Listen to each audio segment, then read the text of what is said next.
RAB কাগজে কলমে বিলুপ্ত হচ্ছে ঠিকই, তবে প্রায় একই কাঠামো ও ক্ষমতা নিয়ে নতুন নামে বহাল থাকছে বাহিনীটি।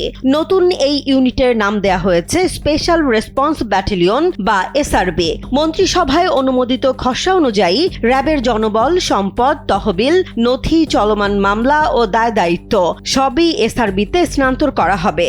র্যাবে কর্মরত সদস্যরাও নতুন ইউনিটে কাজ করবেন। এতে স্বাভাবিকভাবেই প্রশ্ন উঠছে, র্যাব কি সত্যিই বিলুপ্ত হচ্ছে নাকি শুধু নাম বদলে নতুন পরিচয়ে কার্যক্রম চালিয়ে যাবে? সম্প্রতি দৈনিক প্রথম আলোর এক প্রতিবেদনে এসব তথ্য উঠে এসেছে। র্যাবের বিরুদ্ধে গুম, বিচার বহির্ভূত হত্যা ও গোপন বন্দিশালা পরিচালনার মতো গুরুতর মানবাধিকার লঙ্ঘনের অভিযোগ রয়েছে। 5+ স্টার রেটিং প্রাপ্ত দেশের সর্বোচ্চ বিদ্যুৎ সাশ্রয়ী ওয়ালটন এসি স্মার্ট কমফোর্ট এখন নেক্সট লেভেলে। এসব অভিযোগের প্রেক্ষাপটে জাতিসংঘ, গুম সংক্রান্ত তদন্ত কমিশন এবং বিভিন্ন মানবাধিকার সংগঠন বাহিনীটি বিলুপ্ত করার সুপারিশ করেছিল। 2021 সালে মানবাধিকার লঙ্ঘনের অভিযোগে র্যাব ও বাহিনীটির 7 সাবেক ও তৎকালীন কর্মকর্তার ওপর নিষেধাজ্ঞাও দেয় যুক্তরাষ্ট্র। এর মধ্যেই মন্ত্রিসভায় অনুমোদন পেয়েছে স্পেশাল রেসপন্স ব্যাটালিয়ন আইন 2026-এর খসড়া। সরকারের ভাষ্য, র্যাব বিলুপ্ত করে পুলিশের অধীনে নতুন একটি বিশেষায়িত ইউনিট গঠন করা হচ্ছে। তবে খসড়া বিশ্লেষণে দেখা যাচ্ছে, র্যাবের প্রাতিষ্ঠানিক ধারাবাহিকতার বড় অংশই এসআরবিতে বহাল থাকছে।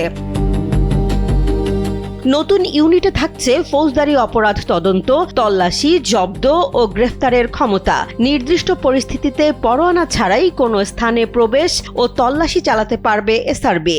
মাদক, অস্ত্র, বিস্ফোরক, মানব পাচার, সংঘবদ্ধ অপরাধ, সাইবার অপরাধ ও রাষ্ট্রের নিরাপত্তা বিরোধী অপরাধ মোকাবিলার দায়িত্বও থাকবে তাদের। শুধু অভিযান নয়, এসআরবিকে তদন্তের ক্ষমতাও দেয়া হচ্ছে। আদালত, সরকার কিংবা পুলিশ মহাপরিদর্শকের নির্দেশে কোনো ফৌজদারি অপরাধ তদন্ত করতে পারবে নতুন ইউনিট। পাশাপাশি নিজস্ব হাজতখানা, মালখানা ও জিজ্ঞাসাবাদ কক্ষ রাখার বিধানও রাখা হয়েছে। এখানেই বড় প্রশ্ন তুলেছেন মানবাধিকার কর্মীরা। কারণ গুম সংক্রান্ত তদন্ত কমিশনের অনুসন্ধানে উঠে আসা গুমের প্রায় 25% ঘটনার সঙ্গে র্যাবের সংশ্লিষ্টতা পাওয়া গেছে। কমিশন যে 40টি গোপন বন্দিশালার সন্ধান পেয়েছিল, তার 22 থেকে 23টি র্যাবের সঙ্গে সংশ্লিষ্ট বলে উল্লেখ করা হয়েছে। আরও একটি বিতর্কিত বিষয় হলো সশস্ত্র বাহিনীর সদস্যদের এসআরবিতে নেয়ার সুযোগ থাকছে। অর্থাৎ সেনা, নৌ ও বিমান বাহিনীর কর্মকর্তারাও প্রয়োজনে এই ইউনিটে প্রেষণে কাজ করতে পারবেন। অথচ গুম সংক্রান্ত তদন্ত কমিশনের সুপারিশ ছিল, নতুন বিশেষায়িত বাহিনী হলে সেটি শুধু প্রশিক্ষিত পুলিশ সদস্যদের নিয়ে গঠন করা উচিত। জবাবদিহি নিশ্চিত করতে নতুন আইনে 5 সদস্যের অভিযোগ প্রতিকার কমিটির কথা বলা হয়েছে। নাগরিকদের অভিযোগ ও বাহিনীর সদস্যদের অভ্যন্তরীণ অভিযোগ দেখবে এই কমিটি। তবে 5 সদস্যের 4 জনই থাকবে সরকার, পুলিশ ও সংশ্লিষ্ট ইউনিটের কর্মকর্তা। ফলে কমিটির স্বাধীনতা ও কার্যকারিতা নিয়েও প্রশ্ন রয়েছে।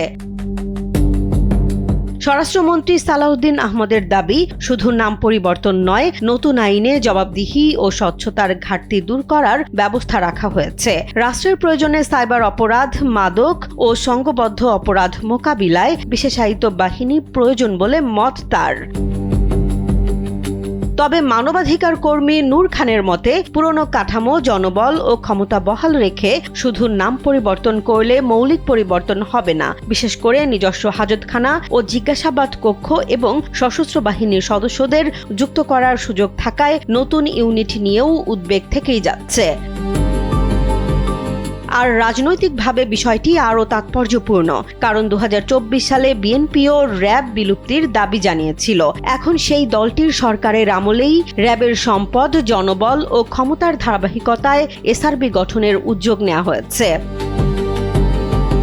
তাই মূল প্রশ্ন এখন একটাই, পোশাক ও আইনি কাঠামো বদলালেই কি র্যাবের অতীতের বিতর্ক শেষ হবে, নাকি একই ক্ষমতা ও কাঠামো নতুন নামে বহাল থাকলে পুরনো প্রশ্নগুলোই আবার সামনে আসবে? জেসমিন জাহান, কালবেলা।